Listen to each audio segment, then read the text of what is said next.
Allez, salut les amis, c'est parti pour la matinale du mercredi. Il est 9h50. On commence directement avec Bitcoin sur le daily. Donc, hop, laissez-moi dézoomer ceci.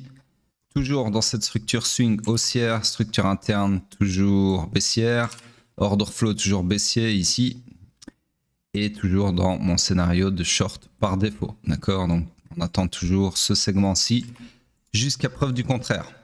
Pour le moment, le prix fait pas grand-chose et pour cause, aujourd'hui c'est FOMC, Fed, etc. Donc grosse news qui risque très fort d'influencer le cours de tous les marchés en général. Donc voilà, aujourd'hui c'est vraiment le jour important. Donc on va voir ce qu'il en est et dans quel côté, enfin de quel côté on part sur les cryptos et puis sur les marchés traditionnels également. Bref, sur ce, on passe sur le H4. Sur le H4, je dézoome. Structure swing toujours baissière. Structure interne toujours haussière. L'order flow toujours haussier. On est toujours dans mon scénario H4 jusqu'à preuve du contraire. Et ici, bonne nouvelle, on a eu enfin la mitigation de ma demande ici dans cette portion de price action il y a quelques heures. D'accord? Donc là, pour le moment, tout se passe comme prévu sur le H4, même si... c'est clairement lent comme price action, mais voilà, c'est pour les raisons que je viens de vous évoquer. Sur ce, rien de plus à dire sur le H4, le scénario suit son cours, sur le daily aussi, c'est juste que sur le daily, on s'attend à un segment baissier, et sur le H4, on s'attend maintenant au segment haussier, d'accord? Donc à voir lequel, quelle structure, quel time frame va l'emporter sur l'autre, puisque le daily et le H4 sont sur des scénarios opposés. On passe sur le M15. Sur le M15, c'est moi dézoomer cette structure gigantesque. Donc, toujours baissière, je l'agrandis un petit peu comme ceci. Hop, toujours baissière ici. Structure interne toujours haussière ici. L'order flow est toujours haussier. Donc, on est toujours dans le iron final, d'accord, destination le weak high interne ici, du swing pullback. Donc ce qui est intéressant de voir, c'est que le M15 est également aligné avec le H4. Donc il y a des chances, je dis bien il y a des chances, que les deux l'emportent sur le daily ou pas. Ok. En fait, en ayant analysé les trois time frames de mon entonnoir de trade, qu'est-ce que je peux voir? Je peux voir que, donc comme je viens de le dire, le M15 il est dans son iron final, d'accord, donc destination ici, donc une target haussière. Et nous sommes dans le swing pullback, donc destination target haussière aussi, qui est le premium du range. D'accord? Donc le M15, malgré qu'il soit dans une structure swing qui est baissière, dans le price action actuel, dans le déroulement actuel, le déroulement structurel actuel, on est plutôt haussier. D'accord? Puisque la structure interne est haussière, comme je viens de vous le dire, et on est dans le swing pullback d'une structure swing baissière, donc c'est un swing pullback forcément haussier, d'accord, qui peut aller maximum jusqu'au haut protégé. Donc le M15 est haussier, le H4, on vient de le voir, il est clairement haussier puisqu'on est dans ce segment, d'accord, et le daily est baissier. Sauf que le daily, vous voyez quoi? Vous voyez qu'ici on a quand même un certain momentum bullish. On a un prix qui fait tout sauf une tendance, d'accord? Donc il y a possibilité qu'on soit en train d'accumuler ici pour justement retourner l'order flow à la hausse, d'accord? Puisque le point de choc futur est à l'invalidation de ce supply ici. Donc ça veut dire que si on casse, je vais vous mettre une ligne précise, voilà, si on casse les 86 876,5, en tout cas sur Binance, on sera sur un order flow haussier, d'accord? Donc voilà, alors autre chose potentiellement bullish que j'avais pas spécialement à noter, mais maintenant ça fait sens de la noter. En fait, je viens de le remarquer tout simplement. Ceci pourrait être vu comme un graphe de liquidité vendeuse, d'accord? Donc c'est moi de trouver le bon, voilà, ici. Donc un graphe de liquidité sous ce lot, donc on est venu récupérer les stop loss sous ce lot pour éventuellement alimenter un mouvement haussier, d'accord? Sauf que le mouvement haussier, on l'a eu, ok, mais on s'est fait arrêter par ce supply ici. Donc peut-être que le prix reprend des forces entre guillemets, même si c'est beaucoup plus complexe que ça, pour invalider ce supply et retourner l'order flow à la hausse, d'accord? Bref, c'est juste une supposition, mais voyant les low time frame, donc le H4 et le M15 plutôt bullish, sur des scénarios bullish, en tout cas là maintenant, au moment où je parle, eh bien il y a des chances que le daily se fasse retourner par les low time frame, d'accord? Donc on en revient à la propagation de signal qui se propage toujours de la low time frame vers la haute time frame, d'accord? Donc voilà, maintenant attention, hein, je vous ai pas dit que ça allait pump, ok? Il faut arrêter de comprendre ce que vous voulez comprendre. Sur le daily, on est toujours baissier jusqu'à preuve du contraire. Donc aujourd'hui sur la news FOMC, on peut très bien avoir ce scénario-là qui se réalise au détriment du H4 et du M15. Surtout que le daily, comme vous le savez, hiérarchiquement parlant, c'est la structure enfin la time frame qui prédomine. Sur ce, on retourne sur le M15 parce que je vous ai dit qu'on était haussier, mais j'ai pas tracé mes POI. Donc le POI, on cherche des longs, bien évidemment. Le POI le plus proche du price action, là maintenant tout de suite pour chercher éventuellement des longs, ça serait celui-ci, d'accord? Et ceci, ça m'intéresse plus, j'efface. Ouais, en fait, je vous explique juste pourquoi j'avais tracé ce long POI ici, parce que hier, on était quelque part ici, d'accord? Et donc, j'attendais éventuellement de voir s'il y avait une réaction sur ce POI M15 imbriqué dans la demande H4 ici, d'accord? Et au final, bah, il n'y a rien eu. Donc sur ce, ça ne m'intéresse plus. Je vais allonger ça un petit peu plus comme ceci. Voilà, on passe sur le pétrole. Alors, le pétrole en daily. Ah bah...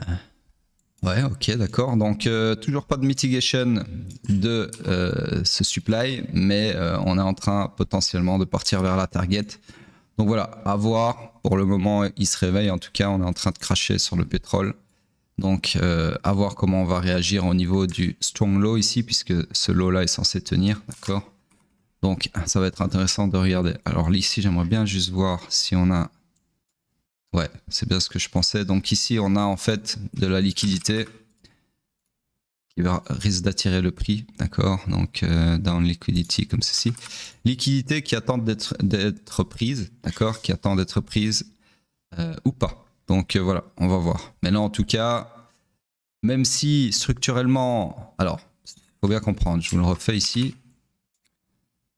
Structurellement, on est dans une structure swing haussière. Donc le but dans la vie de cette structure swing haussière, c'est de se propager à la hausse en faisant un swing pullback maximum jusqu'au low protégé qui est censé tenir, d'accord?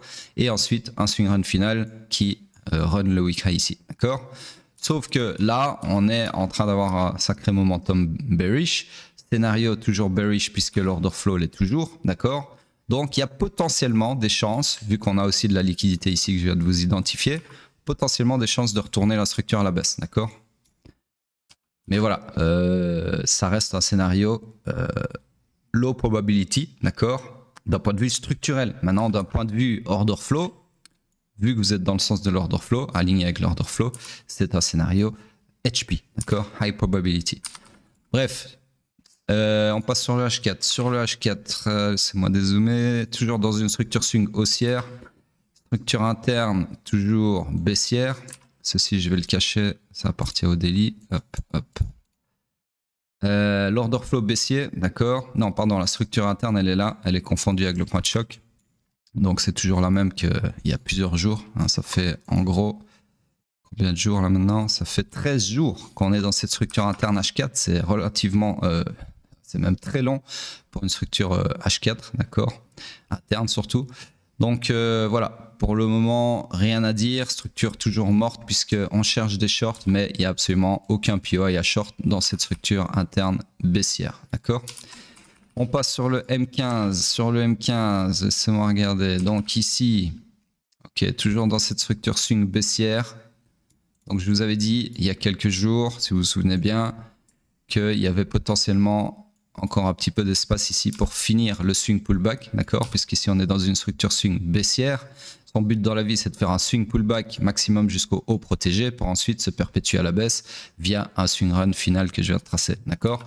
Donc là, je vous avais dit qu'il y avait encore de la place ici dans l'extrême premium du range pour faire la continuité donc du swing pullback. C'est exactement ce qu'on a eu, d'accord? Donc tout ça là, c'est le swing pullback, ok? Donc tout ceci là, c'est votre swing pullback qui a été jusque presque au protégé. Et là, potentiellement, on est en train de perpétuer, enfin partir pour perpétuer la structure à la baisse. Donc, nous sommes dans le, ici, swing run final jusqu'à preuve du contraire. D'accord? Donc, on va mettre à jour la structure interne. structure interne, oups. Donc je disais structure interne qui s'était perpétuée à la hausse ici pour aller finir le swing pullback dans l'extrême premium du range et qui vient de se retourner à la baisse ici. Ouais, putain, ça veut pas s'aimanter, voilà, hop, comme ceci. C'est moi zoomer parce que je vois rien du tout. Voilà, comme ceci. Je dirais même que ensuite elle s'est perpétuée plusieurs fois. En tout cas pour moi, c'est comme ça que je le vois. Libre à vous de l'interpréter différemment, puisque je rappelle que les structures, surtout les structures internes, sont subjectives, d'accord? Donc on peut très bien avoir des structures qui diffèrent d'un trader à l'autre, ça arrive régulièrement, et c'est aucun problème, puisque le but de structurer le marché, donc de mapper le marché via des structures swing et internes, c'est simplement d'identifier les strong high et les weak low, d'accord? Les strong high et les weak low. Weak low qui était... Attendez, hop, je refais. Donc, dans cette structure baissière ici, votre weak low, il est là, d'accord? Et dans cette structure interne baissière, voilà, c'est pour ça que j'ai bugué, hop, qui est ici, votre weak low, il est là, votre strong high est là. Et donc, le but, en fait, c'est simplement d'exploiter toujours le même schéma, d'accord? C'est-à-dire une structure, par exemple, baissière. On s'attend à un swing pullback. Donc ici, vous pouvez prendre des longs, par exemple. Maximum jusqu'au haut protégé. Et puis, on exploite en short pour perpétuer la structure à la baisse si elle se perpétue à la baisse. Ce à quoi on s'attend, d'accord? Jusqu'à temps que ce soit plus le cas. Jusqu'à temps qu'il y ait un moment, la structure se retourne à la hausse. Et là, ce sera le contraire. On exploite les swing pullback à la baisse. Et puis, on continue la perpétuation à la hausse. Bref, ça, c'est vraiment la base du mapping de marché via la market structure. C'est pour ça en fait qu'on n'a pas de souci à avoir des structures qui diffèrent d'un trader à l'autre, puisque au final c'est juste qu'on exploitera différents strong high et différents weak low, ou différents strong low et différents weak high selon le sens de la structure. Bref, petite parenthèse refermée. Du coup ici on est, laissez-moi regarder. Ouais, nous sommes dans le, je vais zoomer, hop, dans le high run initial du, comme je viens de vous le dire juste avant, swing run final, d'accord, de la structure baissière. Donc on cherche des shorts. J'ai pas de POI ici, non, c'est quoi ça? Si c'est un POI, hop. Donc je récupère mon POI ici, et donc le POI le plus proche du price action pour chercher des shorts, ça serait tout simplement ceci. Donc là sur le pétrole, comme ça. Ok. Donc maintenant il nous reste quoi? Ouais, on va passer sur Hype parce que Hype, il bouge bien en ce moment, donc j'aime bien l'analyser et puis suivre un peu ce que je vous ai dit il y a plusieurs jours. Donc là on a, donc je fais que le H4 parce que le daily, laissez-moi regarder. Ouais, le daily on est toujours dans ce scénario-là, d'accord? Donc rien à dire.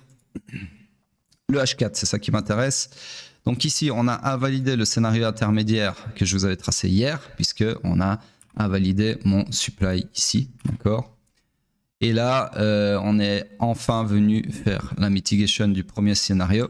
Donc là, à l'heure actuelle, même si ça a l'air ultra bullish, personnellement, je continue à chercher des shorts puisque pour moi, on est simplement dans ce scénario-là qui est un peu en retard. D'accord?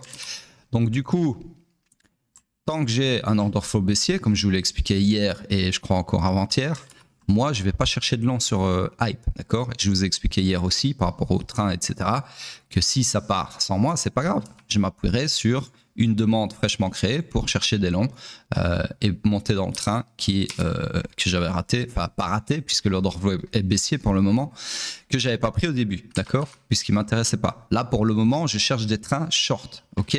Les trains qui partent vers la ville de Long, vers la ville de To the Moon, ça m'intéresse pas.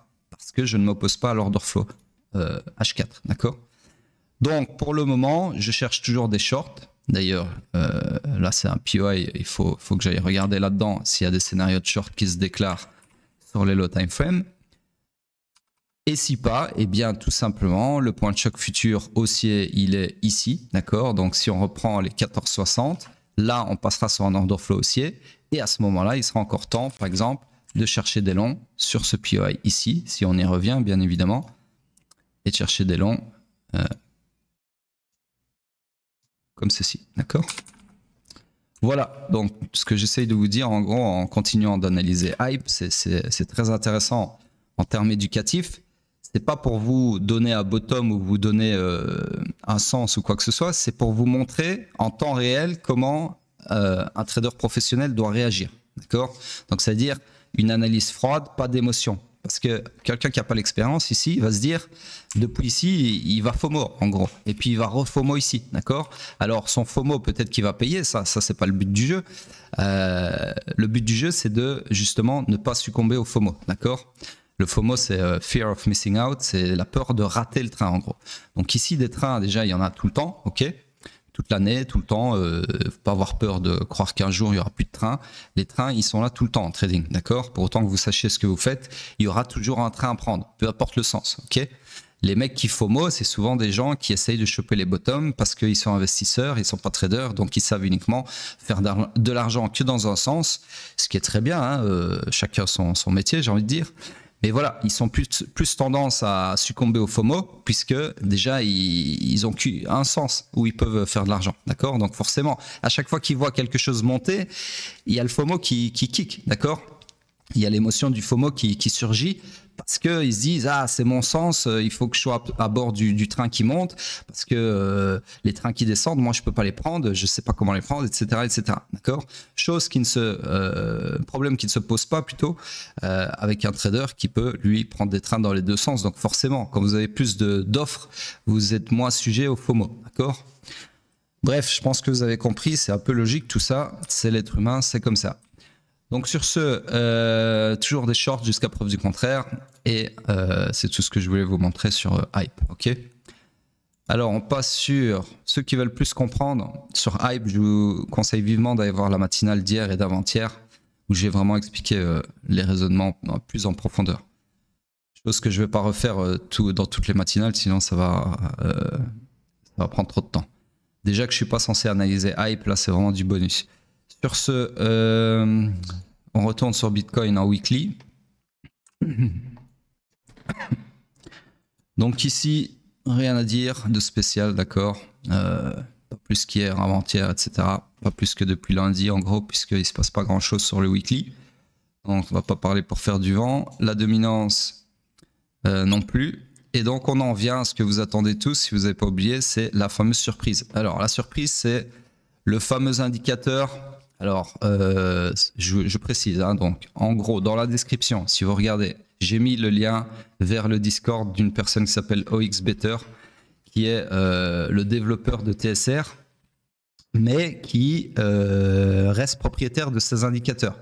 Ça veut dire que l'indicateur qui trace les chocs, donc celui-ci en gros, ok, indicateur SMC, qui trace les chocs automatiquement, que vous ne trouverez nulle part d'autre. Cette façon de tracer les chocs, c'est la vraie façon, d'accord? Parce qu'il y a plein d'indicateurs chocs, SMC, machin, mes couilles, mais je peux vous dire que c'est pas du tout au point, c'est pas du tout la bonne façon de tracer l'order flow. Donc, par rapport à ma vidéo sur comment anticiper les tops de bull run, etc., entre autres, vous comprenez bien que cet indicateur-là, c'est le Saint Graal, ok? C'est ce qui permet de, comme je viens de le dire, anticiper les tops et les bottoms, d'accord? Donc du coup, je vous le donne enfin, puisqu'on me l'a demandé, je sais même plus combien de fois, mais on m'a demandé plusieurs fois. Au début, je voulais pas trop le donner, puis au final, je me dis pourquoi pas. Hein, c'est pas ça qui va vous rendre de toute façon spécialement profitable, mais ça peut aider les investisseurs pour justement timer les tops et les bottoms de bull run, d'accord? Donc sur ce, le lien est dans la description. Ce que je voulais dire, c'est que l'indicateur, il est payant. C'est pas moi qui récolte l'argent. J'ai rien à voir avec cet indicateur. Je touche pas 1 euro sur cet indicateur. Moi, l'arrangement, je vous le dis clairement, en toute transparence, c'est OXBetter, donc le dev. J'ai été le recruter entre guillemets et j'ai passé un deal avec lui. Je lui ai dit, tu me fais tous les indicateurs que j'aurais besoin sur mesure. Moi, je te donne accès au mentorat gratuitement à vie. Et en plus de ça, bah, je t'enverrai les gens pour tes indicateurs payants. D'accord? parce qu'au final, il a dit ok, mais je les rendrai payants. Enfin, pas tous, il y en a qui sont gratuits, il y en a qui sont payants. Allez voir sur son Discord. Donc en gros, voilà, vous allez voir là-bas et vous lui demandez. Moi, j'ai rien à voir, je gère ni le Discord, je gère pas rien du tout. Donc ça sert à rien de me DM par rapport à l'indicateur. Tout se passe avec lui. Encore une fois, je n'ai rien à voir avec ces indicateurs. Je suis client comme vous, c'est juste que pour moi c'est gratuit forcément puisqu'on a un arrangement en amont, mais le reste c'est son business, d'accord? Donc en gros, voilà, vous savez où trouver l'indicateur. Je vous dis directement que cet indicateur là, il peut vraiment vous aider par rapport aux crypto, etc., vos bagues, etc. Allez voir ma vidéo sur... c'est la vidéo la plus vue de la chaîne, donc elle n'est pas dure à trouver. Le nom, je sais plus ce que j'avais mis, mais en gros, je crois que c'est comment anticiper les tops de bull run, un truc du genre. Donc voilà, allez voir cette vidéo-là si vous ne comprenez pas de quoi je parle. Ceux qui l'ont vu, bah, vous comprenez à quel point est précieux cet indicateur. Et puis allez vous arranger avec OXBetter sur son Discord. Voilà, donc ceux qui sont déçus et qui disent putain la vieille surprise, je croyais qu'il y avait un giveaway de 50 balles, 200 balles, etc. Sachez que cet indicateur, ça vaut beaucoup plus qu'un vieux giveaway d'influenceurs de merde, d'accord? Et si vous n'êtes pas si vous n'êtes pas foutu, pardon, je fais un autre truc en même temps de vous parler, c'est pour ça que je fais des lapsus, mais en gros, bon, j'arrête parce que, hop, voilà, je ferme cette fenêtre. Donc je disais, si vous n'êtes pas foutu de comprendre ça, que cet indicateur est beaucoup plus précieux qu'un vieux giveaway de 50 balles, ou même 200 balles, peu importe, c'est que vous avez rien compris, d'accord? Bref, sur ce les amis, c'est tout pour moi, je pense que j'ai rien oublié et je vous dis à plus tard.